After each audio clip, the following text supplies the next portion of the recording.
आइए आज हम लोग को पढ़ना है बंगाल आंदोलन, या इसे बंगाल विभाजन के नाम से भी जानते हैं। बंगाल की आर्थिक स्थिति काफी बेहतर थी, बंगाल के लोग काफी खुशहाल थे, या यूं कहा जाए बंगाल अपनी आर्थिक संपन्नता के लिए, अपनी समृद्धिता के लिए प्रसिद्ध था। साथ ही साथ बंगाल में क्रांतिकारियों की संख्या अधिक थी, या यूं कहा जाए बंगाल क्रांतिकारियों का गढ़ था, या यूं कहा जाए मुख्य केंद्र था। अतः अंग्रेज यह चाहता था, और सबसे ज्यादा अगर कहीं विरोध अंग्रेजों का हो रहा था, अगर देश में कहीं ब्रिटिश हुकूमत का अगर कहीं विरोध हो रहा था तो सबसे ज्यादा बंगाल में हो रहा था।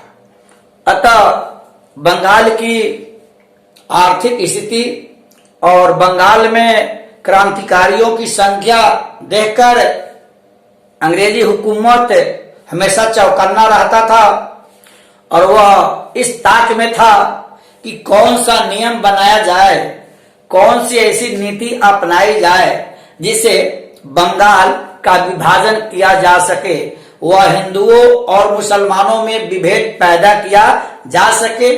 और जब बंगाल का विभाजन होगा, हिंदुओं और मुसलमानों में भेद पैदा होगा, तो स्वाभाविक है कि हिंदू और मुसलमान एक दूसरे के दुश्मन बन जाएंगे, कटेंगे, मरेंगे, और हमको आर्थिक शोषण करने में सहूलियत होगी, और हम आसानी से हम हंसते हंसते क्रांतिकारियों का दमन कर देंगे।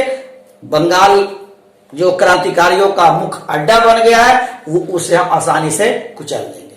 इसी दृष्टिकोण से लॉर्ड कर्जन ने 16 अक्टूबर बंगाल को बांटने के दृष्टिकोण से, बंगाल की ताकत को तोड़ने के दृष्टिकोण से 16 अक्टूबर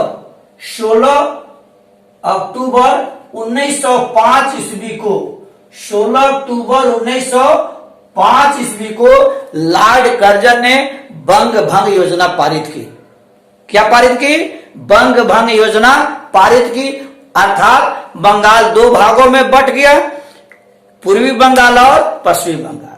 भले लॉर्ड कर्जन भौगोलिक रूप से बंगाल को बांटने का काम किया, लेकिन वह बंगाल वासियों के, वह बंगाल के लोगों को, दिल को वह बांट नहीं सका। अतः यही 16 अक्टूबर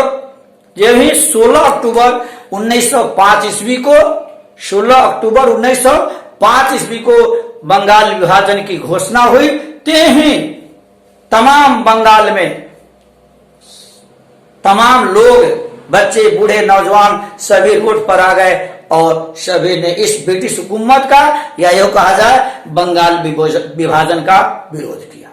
और सबों का यही नारा था, शोक दिवस मनाया, और सबों का यही नारा था कि हमार सोनार बंगला।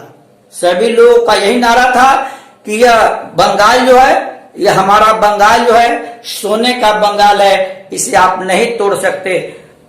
आप हिंदुओं और मुसलमानों में विभेद पैदा नहीं कर सकते, हमारा शोषण आप नहीं कर सकते।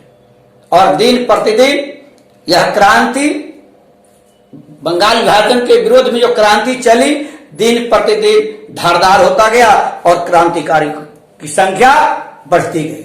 इसी बीच एक कलकत्ता की धरती से चलकर खुदीराम बोस 1908 ईस्वी में एक किंग्स फोर्ट था जो मुजफ्फरपुर में पदस्थापित था। वह देश प्रेमियों को, वह सच्चे देशभक्तों को कड़ी से कड़ी सजा देने का काम करता था। अतः उसे मारने के लिए खुदीराम बोस कलकत्ता की धरती से चलकर मुजफ्फरपुर आने का काम किया, और उस पर बम मारने का भी काम किया। उसका सौभाग्य था कि वह बच गया, लेकिन एक कैनेडी नाम की एक यूरोपियन महिला थी और उसकी बेटी, दोनों उससे बम पार्ट में हताहत हो गए। और जब खुदीराम बोस और साथी प्रफुल्ल चंद्र चाकी को पकड़ा गया, तो प्रफुल्ल चंद्र चाकी ने खुद को गोली मार ली और अपनी जीवन लीला समाप्त कर ली, और 11 अगस्त 1908 ईस्वी को खुदीराम बोस को फांसी की सजा दी गई। भले खुदीराम बोस को फांसी की सजा दी गई, लेकिन क्रांतिकारियों का मनोबल टूटा नहीं, क्रांतिकारियों का मनोबल दिन प्रतिदिन और बढ़ता गया। एक कहावत है कि आजाद पैदा होने के लिए मरना आना चाहिए। सभी क्रांतिकारियों की यही भावना थी।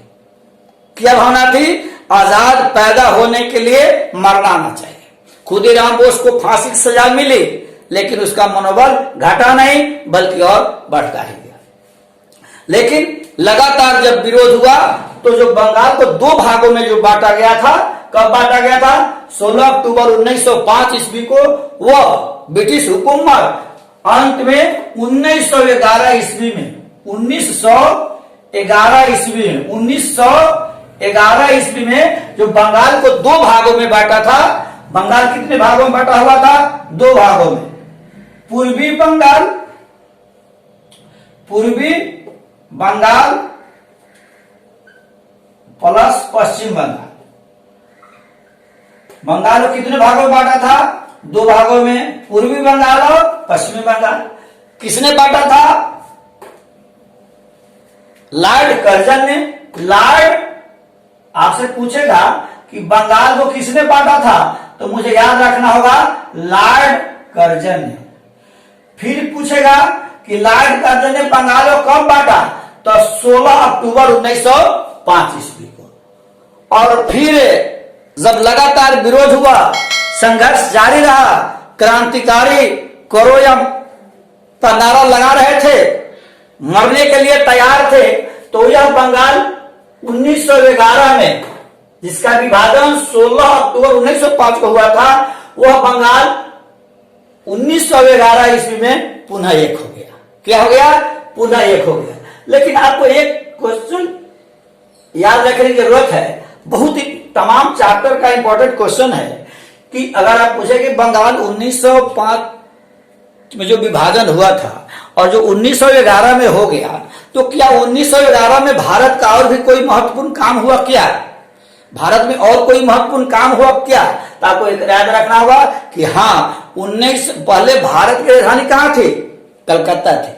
भारत की राजधानी पहले कहाँ थी? कलकत्ता थी। लेकिन वह राजधानी 1911 में कहा चली आई? नई दिल्ली आई। 1911 में वह राजधानी कहाँ गई? नई दिल्ली आ गई। और इसकी नींव किसने रखी? इंग्लैंड के तत्कालिक सम्राट जॉर्ज पंचम ने।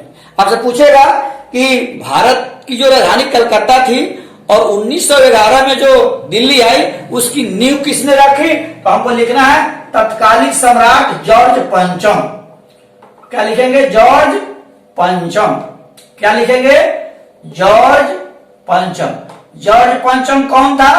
इंग्लैंड का तत्कालिक सम्राट था। उसी ने राजधानी की, नई दिल्ली में राजधानी की शिला रखी। आपसे पूछेगा कि खुदीराम बोस को फांसी की सजा कब मिली, तो हमको लिखना होगा 11 अगस्त 1908 ईस्वी को। खुदीराम बोस एक ऐसा व्यक्तित्व है, एक ऐसा चरित्र है जिसको भारत कभी भुला नहीं सकता, क्योंकि भारत में फांसी की फंदे पर झूलने वाला, फांसी के फंदे पर हंसते हंसते गले लगाने वाला वह कौन व्यक्ति था? खुदीराम बोस। खुदीराम बोस जब घर से चला था तो अपने माँ के पास गया और चरणों में लिपट गया और बोला, माँ हमें खुशी खुशी दे आसी कि हम हंसी हंसी पर गो फांसी। और माँ ऐसा ही आदेश दी थी। धन्य है वो माँ।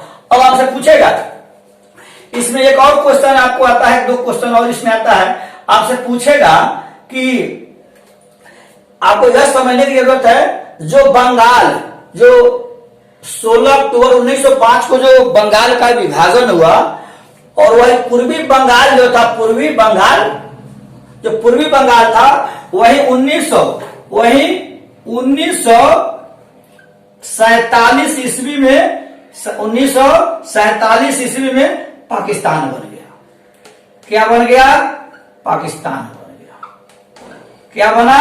पाकिस्तान बन गया। और यही पूर्वी बंगाल 1971 ईस्वी में क्या बन गया? बांग्लादेश बन गया। क्या बन गया? बांग्लादेश बन गया। यह हमको याद रखने की जरूरत है। आपसे पूछेगा, इसमें बहुत इंपॉर्टेंट क्वेश्चन है और उत्तर है। नई दिल्ली में राजधानी कब आई? 1911 ईस्वी में। बंगाल एक कब हुआ? 1911 ईस्वी में। बंगाल का विभाजन कब हुआ? 16 अक्टूबर 1905 ईस्वी को। किसने बांटा था? लॉर्ड कर्जन ने। खुदीराम बोस को फांसी सजा कब मिली? 1908 ईस्वी में। ठीक है, जय हिंद, जय भारत।